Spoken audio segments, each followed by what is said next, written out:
What's up everybody, I'm Alex from Extreme Customs, and today we're talking about a really unique project that we got going on in the shop. Now, everybody could probably relate to having that one vehicle in their lifetime that they wanted to do a ton of stuff to. Had all these plans, but never got around to doing it because life came up. Well, this customer here was able to make those plans a reality. And now he's able to actually make these plans come together, and that's where Extreme Customs, we come in with really making this build unique and special to the customer.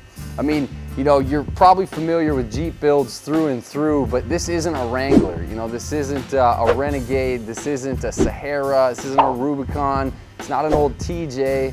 You know, it's actually a Grand Cherokee WJ. It's a 2002, and that might not make you guys jump out of your seats because, hey, it's a 2002 Jeep Grand Cherokee.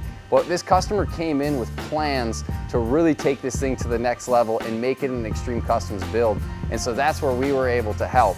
Now, we love it when customers come in with these kinds of projects with their own vision and ideas behind it, because that really lets us, or allows us to kind of get the creative juices flowing, let our fabricators on hand really go all out and start creating some really cool stuff. And when all that comes together, that creates a really unique build process, which is about what we're about to break down and see here in the next couple minutes. So it's a Grand Cherokee WJ, and the coolest part about this is this isn't just a bunch of parts right off the shelf from Summit Racing or Rough Country like you might see with, you know, tons of other builds out there. This is a customer who spent the late nights up doing the research, finding the little guys out there, maybe 20 states away, that are building some of these parts in their garage and selling them, you know, on eBay, selling them anywhere they can get them out, but probably not doing huge volume or, you know, just selling a ton of these things. And so what makes it cool is that we're able to help those people out there in the United States that are out there fabbing parts up and kind of tying in the customer's ideas with this Jeep build.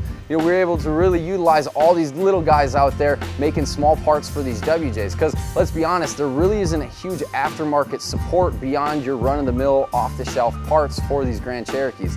But let's check this Jeep out. Yay! So one of the first cool unique pieces that we're putting on this Jeep is a piece made by DB Metalworks. Now, this is a guy out of Phoenix, Arizona, who creates just a few specialty parts for some of the 4x4 off-road enthusiast guys out there that are looking to get the most off their trail rig.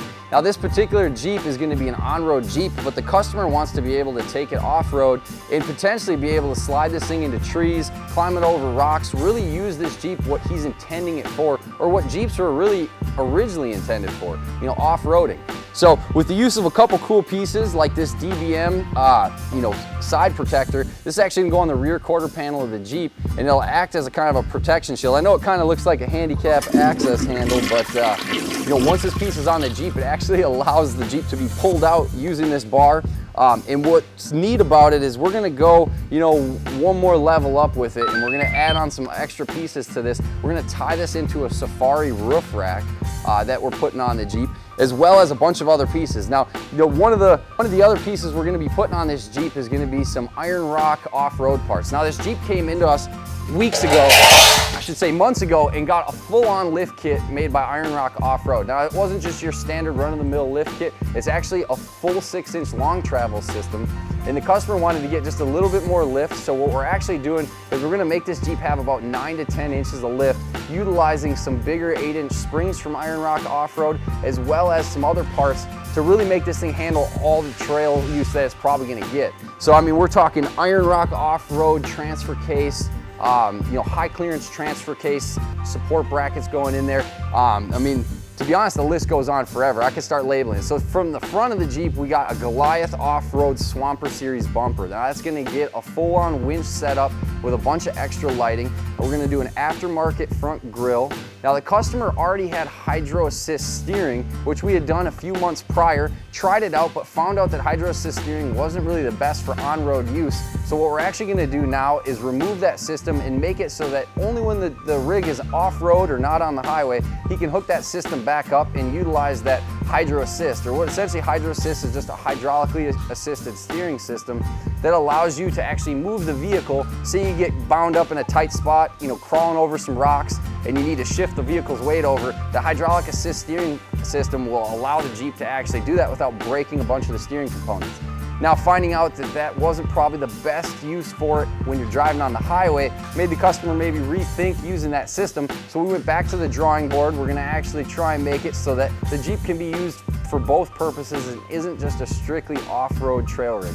You know, then going through the rest of the front end, now the truck's outfitted already with a set of Bushwhacker fender flares, and we're gonna be tying those into the Goliath rear bumper as well. And then with a Safari roof rack on top, we're gonna be doing a spare tire mount up top, and then adding in a ton of electronics. So with all these exterior accessories you put on the Jeep, we had to beef up the drivetrain, and that's what we did to the front axle. Now this Jeep was rocking a Dana 30 axle in the front, and we welded in some inner axle sleeves, some control arm gussetry, as well as utilized an Iron Rock off-road axle truss to really beef that axle up and allow it to be slid across the rocks. Now you can't do that to the front axle and leave the back axle alone. Like Newton's law says, what you do to one side, you gotta do to the other, right? So with the back axle is a Dana 44A aluminum housing with Iron Rock off-road axle trussing welded to that, as well as some other metal welded to it, really beef it up to match the front axle. And then we went even further and added in some rock sliding skid plates to those axles, as well as tied in some control arm supports